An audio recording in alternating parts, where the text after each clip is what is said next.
First Lawrence Bank invites you to experience banking at its best. Whether you have personal or business needs, we're a full-service bank big enough to handle all of your banking needs and small enough to provide you with that personal touch you've grown to expect from a community bank like First Lawrence Bank. Looking forward to your future? That's First Lawrence Bank in Dublin and Dexter. Member FDIC.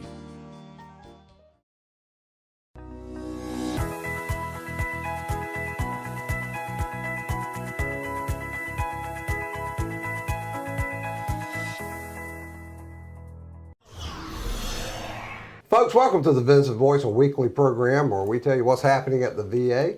And here at the Carl Vinson VA Medical Center in beautiful Dublin, Lawrence County, Georgia. I'm your host, Dr. Frank Jordan. And we're going to get our show started off this week with a good friend of mine, Mr. Ron Johnson. Ron's an Army veteran, longtime employee here at the Carl Vinson VA Medical Center, and our new American Federation of Government Employees president. So, Ron, welcome to the show. Thank you, Frank. Welcome. So, you've done a lot of things here, Ron. I know you were peer support. I started out as voc rehab. Voc rehab. Now I'm peer support. Peer support. Now I'm the AFG president. And AFG president. Now you're doing that full time. I'm doing that full time. No, not full time. So you're still maintaining. Okay, good. Full time. Still out there in the trenches, working with our America's heroes, trying to help them out. Well, we got to make it happen. You got to make it happen. So tell us a little bit before we get into the union stuff, Ron. Tell me a little bit about the peer support, voc rehab, and that kind of stuff you've done. So starting with voc rehab, the idea was to get the veterans back employed, get them education, which is available through the VA. There are a number of services. Voc rehab has a large umbrella, so there are a number of services that are available to our veterans, except many don't know that these services are available. That's right. So my job was to educate them. Which is part of the reason we're doing this show, to get Yeah. My job was to educate them and get them back into the workforce or get them back in school to get things taken care of for them, so that they could get back to that quality of life. And this ties into a new initiative, which is really an old initiative for us. We're calling it Whole Health. Yes. So a bunch of us just had some training to become whole health instructors. And what it is, it's an integrative, holistic approach to health care for our veterans that addresses different aspects of their lives to get it all together and make sure they're successful. And that's part of it. Mm-hmm. If you don't have a job, you don't have a home, you don't have the basics that some of us tend to take for granted, it's hard to be successful in life, isn't it? Extremely hard. Yeah. Extremely hard for our veterans and getting back to that quality of life. So the part of peer support that I dearly love, peer support is lived experience. Right. So I'm a combat veteran that has chronic PTSD. So I have the lived experience in order to reach our veterans. I've walked the walk. Many of our veterans, they need a veteran to talk to. That's right. Because there's a clear understanding.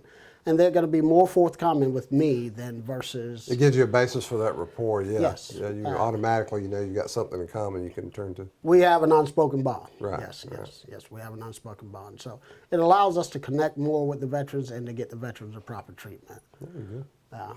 I'm glad you mentioned PTSD too, because again, we said you got to have the basics of life in place if you're going to succeed and certainly to excel. You got to have a home, you got to have a job, you got to have those resources. And if you've got a condition like post-traumatic stress, traumatic brain injury, these other things that some of our veterans are coming back from theater with, and it affects all that. How do you contend with something so serious and then try to do the other things on your own? And we don't let that happen. That's why we got these great programs.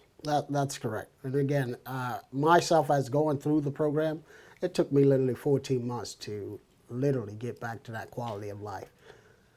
So you went through the program? I went through the program. Oh, gotcha. I went through the program here at Carl Vinson VA Medical Center. Now, was that a domiciliary program initially? Yes. Oh, outstanding. Yes. So, yeah, we need to talk about that too. So, when I went through the program, we had hands-on staff that really, really went out of their way to ensure that veterans got back and learned coping skills in order to get back to that quality of life. That's right. Everybody needs a helping hand. I tell Yes. people all the time, if I hadn't had second, third, fourth, and sometimes fifth chances in life, you wouldn't be talking to Frank right now. That's correct. One of my favorite stories that, of course, the viewers of the show have heard, and I know you've heard, is when I was a small child here, I was about 10 years old. I'd come over to the VA and get in a lot of trouble because I was into everything. And the chief of police at the time banned me for life from coming back to the VA. So I tell people when I became chief of police here, the first thing I did was rescind my own ban so I could stay out here and work. But the point is, everybody, this is a nation of second chances, right? And that's why. Yes. And sometimes getting that second chance involves some structure and some help. Exactly. And veterans understand structure. We've lived it. We've gone through it. That's right. And without that structure, once that structure is taken away from us, it's difficult. Because I mean, that's one of the things I love about the military is we had a process for everything and it worked. Yes, because the transition from military back to civilian life is probably one of the most hardest transitions you could possibly face. And especially when you come out of a combat zone. Yeah. It's even more stressful. That's right. That's right. Because no one understands what you're going through. Although you are discussing it, right. They really don't have a clue. And that's a big thing is to discuss it, to get it off your chest, talk to people. And I know when I was a police officer for 21 years, when I was at work, I would, and sometimes off duty, but I'd have that hyper-vigilant state. But when you're in combat, in the military, that hyper-vigilant state's all the time, Yeah, that saves your life sometimes. Ron, I love this stuff. So real quickly, AFG president, what are you going to be doing there? Oh, man. AFG president. Woo! Hey, tells me the workload must be pretty AFG good. president is literally, we're creating, our design is not to fight against management. Right. We are to work as a partnership to ensure that we have a safe workplace. That's right. To ensure our veterans receive the best health care in the world. So we are literally going to work together. Right. Make it a real partnership. That's right. A real partnership and create a safe, happy work culture. And we have to do that. In order for our veterans to receive quality care, we have to create Gotta be sincere about it. Friendly culture, customer service-based culture. We have to do those things. We have to be on the same page. We have to be sincere. Right. And, that starts from top to bottom. Leadership, is about trust. And they have to buy into that trust. That's right. That's right. So we have to work hard. And I've done every position here, at least I've ran from director on down, Ron. And I'm telling you, I've always had tremendous respect for the AFG. I've never found AFG. You got different personalities, but I've never had an issue dealing with AFG. I understand the mission, and I think most of us. Hey, I want you to remember, keep thinking about the AFG stuff. We didn't get enough time for that. Yeah. So I'm going to bring you back on the show to talk about that a little more. Because I want people to understand the need for unions, why we have the AFG, and why it's important for our folks. Unions built this country. That's it. That's it. Ron, thank you for being on the show. All right, Frank. Get ready to be a regular because we're going to have you back on. Okay, great. And folks, we'll be right back with some more Vinson Voice. With Georgia Farm Bureau Insurance, I can get auto, home, life, even banking all in one place. Pretty convenient if you ask me. Always the home team, Georgia Farm Bureau Insurance. Visit us online at gfbinsurance.com. Folks, welcome back to the Vinson Voice. Now, here in sleepy but beautiful middle Georgia, we get a lot of different folks come to work at the VA, and sometimes they come from faraway places. And so today we're going to talk to our new chaplain, Angelica Mitchell from Austria. Hey, I've had a lot of folks here from different countries working with me, but I don't think I've had anybody from Austria yet. So, Chaplain, welcome. Thank you. Chaplain, how do you get from the beautiful mountainous region of Austria to sleepy little muggy Dublin, Georgia in Lawrence County? How does that happen? Well, let's see. If you have about 2 days here, I can tell you all the details. Well, we're going to take about 8 minutes, Chaplain. Okay, 8 minutes, yeah. But now, I mean, give us the it just was first for fun, and then I got my citizenship, I stayed. Oh, outstanding. And so I eventually became a chaplain. I was ordained in 2011 and became a chaplain, and I'm so lucky to be here now with the WDIG. Yeah, we're lucky to have you. So what did you do before your chaplain then, if it's 2011? I was an activity director before that, yes. Okay. And worked in various nursing homes, and I really enjoyed the so work. So it sounds like a care mentality as well. I do. I definitely do. Yes. Commitment. I like that because I've had that attitude. A lot of people don't know that about me. They think I'm arrogant, narcissistic, and all about Frank. It's not true. That's why I was a cop. I loved helping other people. Can't imagine. And that's why I keep working here because I love helping our veterans. So, what part of Austria are you from? Graz. Graz. We talked about that. Yeah. Okay. So before the segment, I was kidding around with the chaplain because I used to love weight training, and my favorite person in the world was Arnold Schwarzenegger. And And Arnold came from Graz, Austria, or some little village near it. I can't Super remember. close by, yeah. Yeah. So we were kidding. It turns out Angelica is from Graz, so that's Yes, fantastic. yes. Yeah. So how long are you going to stay with us a long time? Are you passing through? What do you think?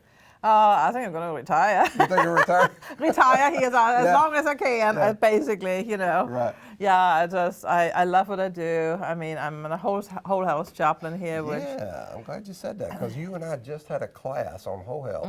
And so if you don't know about whole health, we talked about it in the previous segment, but basically whole health is where the VA and smart healthcare institutions take an integrative and holistic approach to their patients' healthcare. And so that's what we do for our veterans. And the chaplain and I just, not only did we go through that basic introductory class, they said, hey, would you like to be an instructor? What did we say? Yeah. Yes. And it's probably incumbent at your job that you're going to be an instructor. Oh yes, Yeah, yes.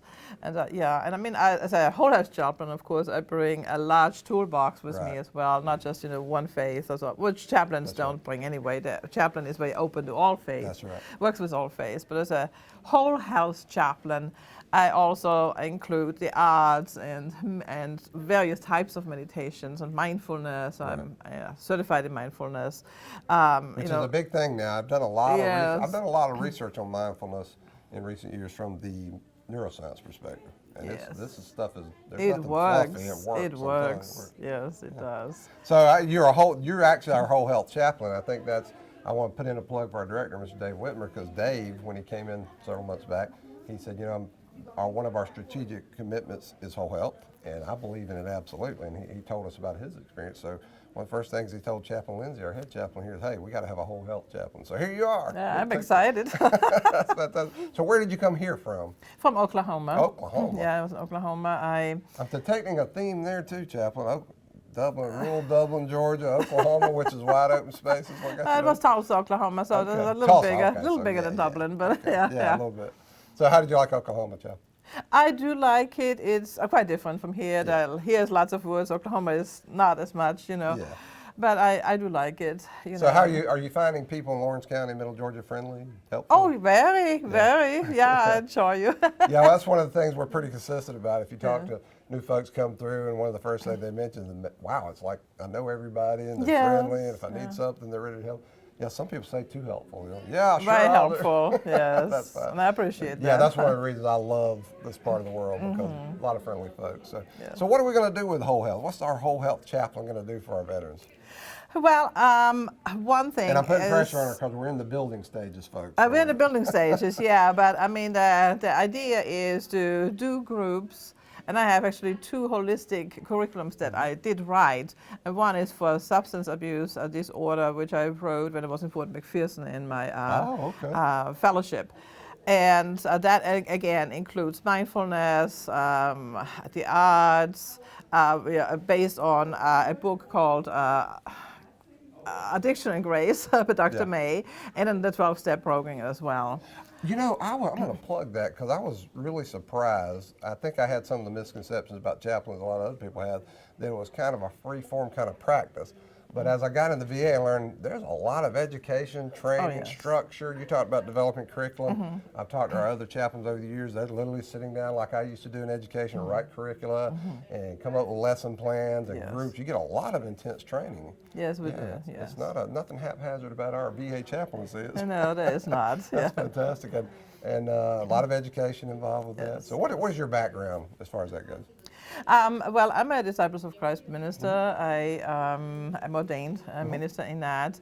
I also then have 12 units of CPE, which is clinical pastoral education. Right. And I had 4 in a civilian hospital. I had I had a residency with 4 units at the Muskogee VA, and then a mental health fellowship in Atlanta. Wow, that's great. Yes. That's fantastic. Yeah. So one of the things that we talk about with our chaplaincy, most people don't know, or they should know that we have a hospice unit here.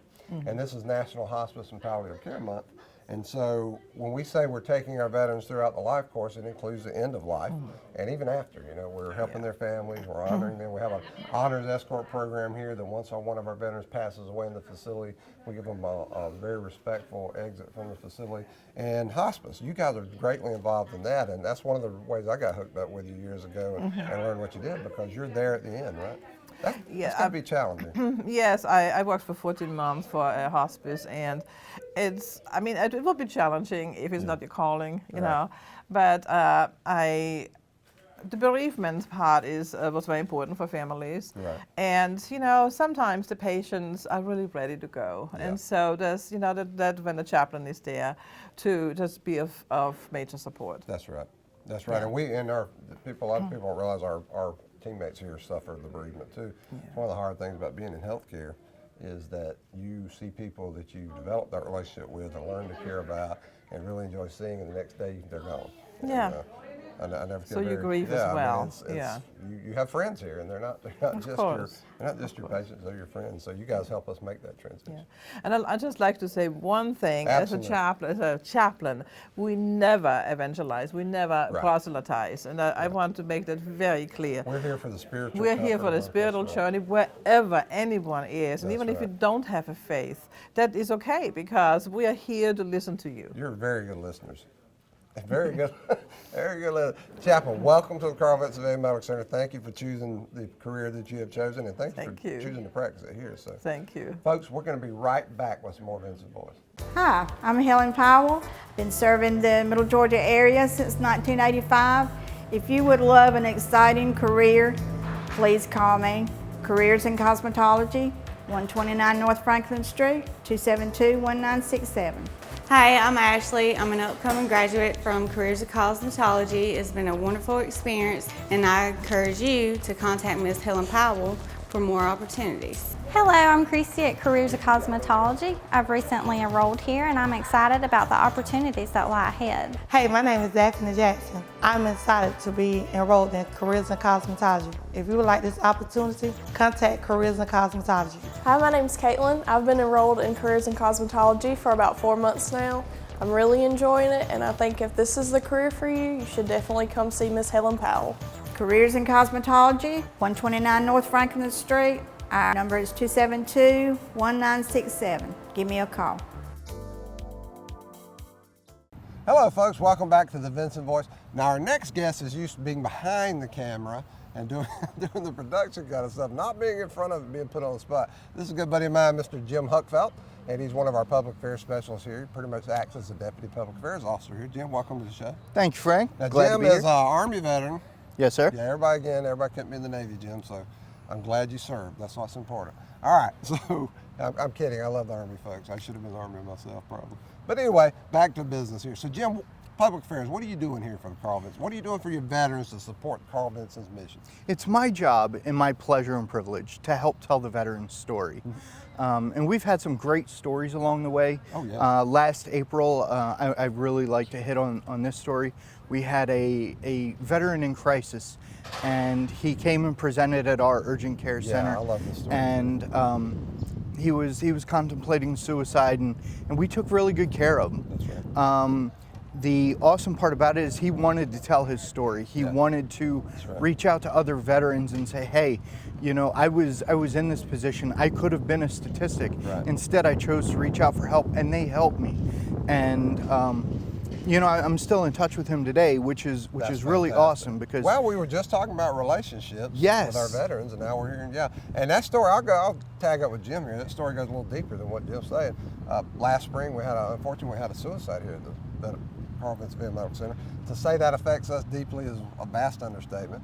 But what we did in response to that, we took our training and said, how can we revamp it to make it more effective? And our education folks got a wonderful training together, which we all went through immediately. 1,800 of us, went through it. Yeah. And then 2 weeks later, we had what Jim's talking about, a veteran who came in, did not want to participate.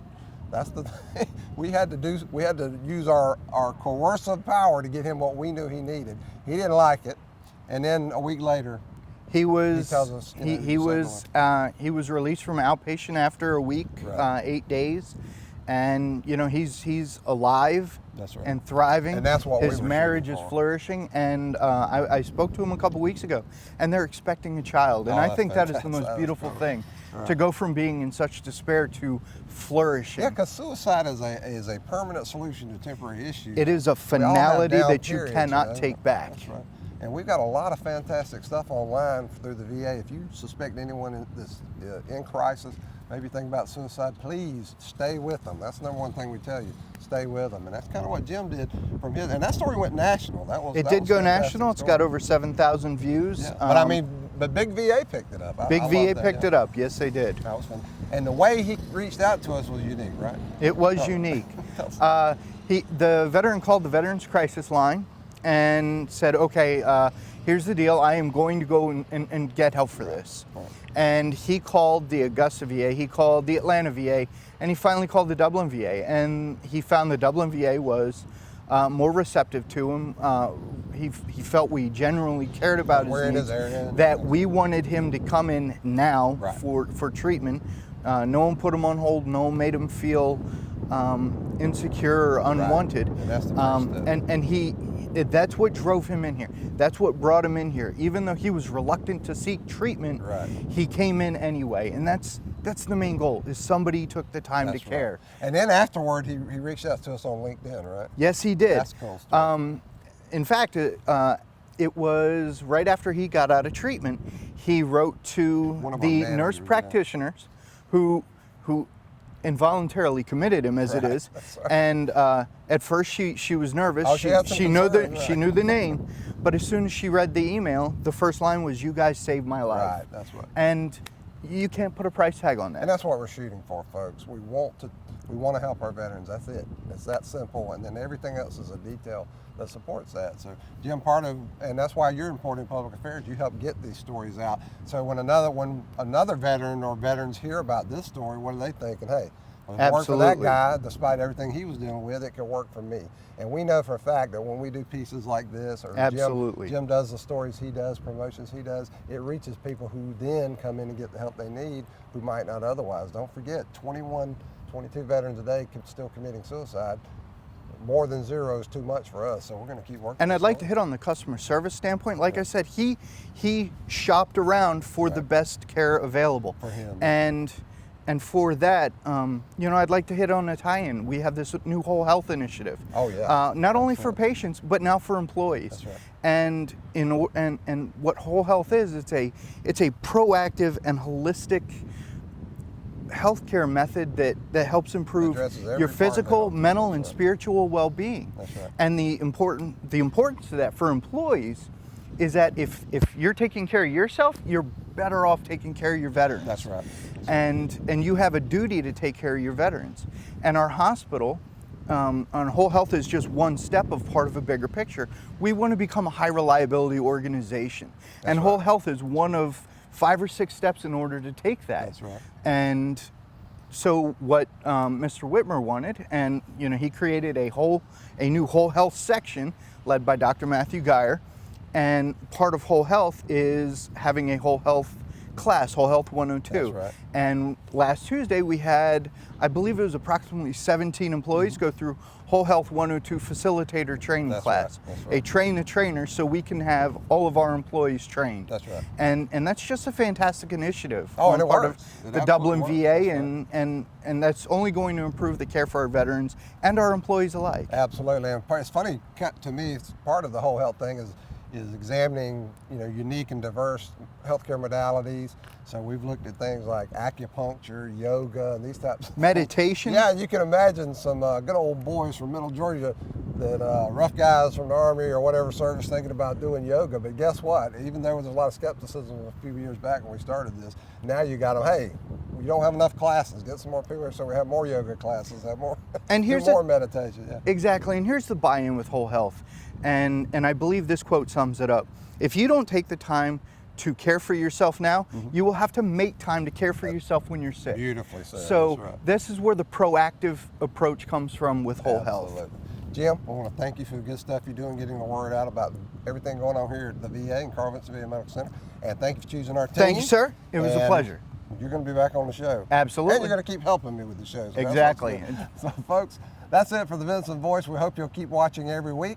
And please keep us in mind when you think about employment. We need nurses especially. So come on out here and work for us. So, folks, until next week, thank you. USAjobs.gov. USAjobs.gov. See, Jim's kicking his public affairs stuff in there in his record. All right. So, folks, we'll see you next week.